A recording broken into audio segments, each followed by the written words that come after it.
India से import करते हैं, और हमारी यहाँ जो कटिंग मशीन लगाई हुई है उसमें जो मेन प्रॉब्लम आ रहा है, जैसे तो ओवरऑल कैसे चल रहे हैं इस मुल्क में, ओवरऑल जो इस वक्त हमें प्रॉब्लम फेस करना पड़ा है वो लोड शेडिंग है। लोड शेडिंग जो है इस मुआशरे के लिए ऐसे है जैसे दीमक लग रही है कारोबार में। जब दीमक ऐसा चीज़ों को बर्बाद कर देती है, ऐसे ही कारोबार बर्बाद कर देगी। लाइट की ना आने की वजह से हमारे पास गाहक नहीं आता, अगर गाहक आता भी है तो लाइट नहीं होती।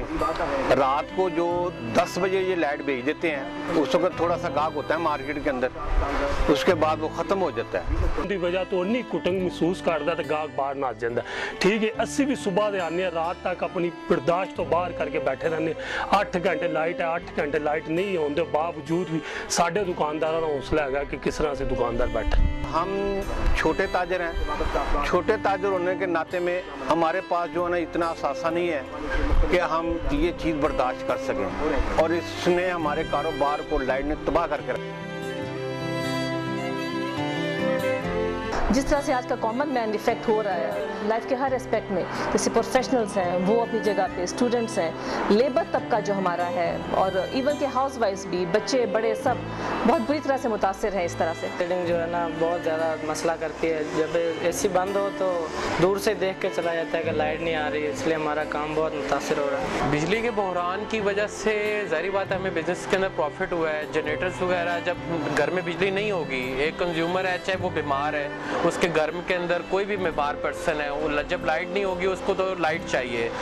कोई मजबूरी के तहत ले रहा है, कोई अपनी ज़रूरत पूरी करने के लिए ले रहा है, और कोई अपनी वैसे शौक से ले रहा है कि यार लाइट नहीं है, किसी ने लैपटॉप चलाना है, किसी ने अपनी मल्टीमीडिया की एक्सेसरीज चलानी है। कारोबार में तो बहुत अच्छा बिजनेस है ये देखा जाए तो। आधा टाइम हम काम करते हैं, आधा टाइम हम समझ लें कि हमारा ज़ाया होता है। ठीक है, कस्टमर जो हैं वो आते हैं, वो कहते हैं हमें पहले कर दो जी, हमें पहले कर दो। लाइट चली जाती है, फिर कस्टमर के साथ हमारी बहस होती है, इसी वजह से हमारा कारोबार भी सारा ख़राब हो रहा है। Energy crisis in Pakistan, they basically, if you look at in broader terms, they initiate from a primary thing which Pakistan is lacking, and that is energy policy. College में जा रहे हैं, स्कूल में जा रहे हैं, वहाँ लाइट नहीं है, मार्केट में लाइट नहीं है, फैक्ट्रीज नहीं चल रही, लाइट नहीं है। जब हर जगह पे यही चीज़ आएगा तो फिर आपको सोचेंगे लोगों का थ्रेशोल्ड कहाँ जाएगा। पपी का काम है, इसमें तो 100% जो डिपेंड करता है वो इलेक्ट्रिसिटी पे ही करता है। उसका अल्टरनेटिव अब हमने जनरेटर भी लगाया है, लेकिन जो इंटरप्शन रेट आती है उसके बाद तकरीबन हमारा रनिंग टाइम वो 40% पे आ जाता है। उसकी रीज़न ये है कि अगर इलेक्ट्रिसिटी पे चल रहा होता है, जब बिजली इंटरप्ट होती है जनरेटर पे जाते हैं, और जनरेटर पे से जब हमने इलेक्ट्रिसिटी पे कन्वर्ट होना, दोनों के अंदर स्विचिंग टाइम सेम ही रहता है। डस्ट फैक्टर एक आ जाता है, वो पानी के साथ जब पसीने के साथ मिलता है वो भी एक ब्लैक स्पॉट आपका डॉक्यूमेंट पे देता है। इलेक्ट्रिसिटी वाला काम तो अब हमारे लिए दर्द सारी ही है, उसको हम कुछ नहीं कह सकते। अगर हम इलेक्ट्रिसिटी कह लें कि है तो खून है हमारा बेसिकली, वो गर्दिश में है, अगर वो नहीं है तो हमारी बॉडी डेड है। कि वापडा ने इस तमाम अरसे में आफ्टर 74 इवन बहुत से डैम्स प्रपोज किए गवर्नमेंट को, फेडरल गवर्नमेंट को, और उनका तमाम फिजिबिलिटी स्टडीज़ और इंजीनियरिंग डिज़ाइंस तक बना कर दिए, लेकिन फेडरल गवर्नमेंट ने उस पर अमल दरामद नहीं किया। तो वापडा का इसमें सिर्फ कसूर नहीं है, इसमें उस वक्तों की गवर्नमेंट्स का कसूर है। So what we can do is that Pakistan could have collaboration with Chinese industry or Australian industry having solar planning for Pakistan.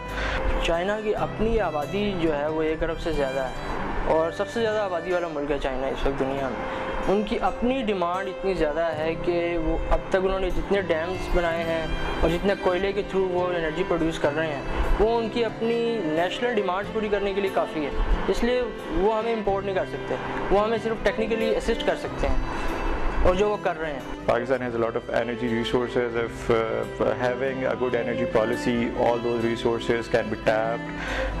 We have enough coal resources, we have enough hydel resources, there is a lot of water, we are just wasting it, and a lot of solar energy is there. वापडा का एक vision 2025 project है जिसमें 55,000 megawatt energy through hydel वो identify की गई है और उन पर काम हो रहा है, जिनमें मैं आपको चंद अगर गिनवाऊँ तो मीरानी डैम है, नीलम जहलम हाइड्रो इलेक्ट्रिक प्रोजेक्ट है, भाषा डैम है, और इसके अलावा और गोमलजैम डैम है, और भी डैम है जो कि जिससे हम फ्यूचर में 55,000 मेगावाट तक एनर्जी प्रोड्यूस कर सकेंगे। हाइडल पे हम लोग काम कर रहे हैं। भाषा डैम की जहाँ तक बात है तो वो इस वक्त सबसे ज़्यादा फिजिबल प्रोजेक्ट है और उस पर काम शुरू हो चुका है और इंशाल्लाह हम 2017 या 18 तक उसको कंप्लीट कर लेंगे।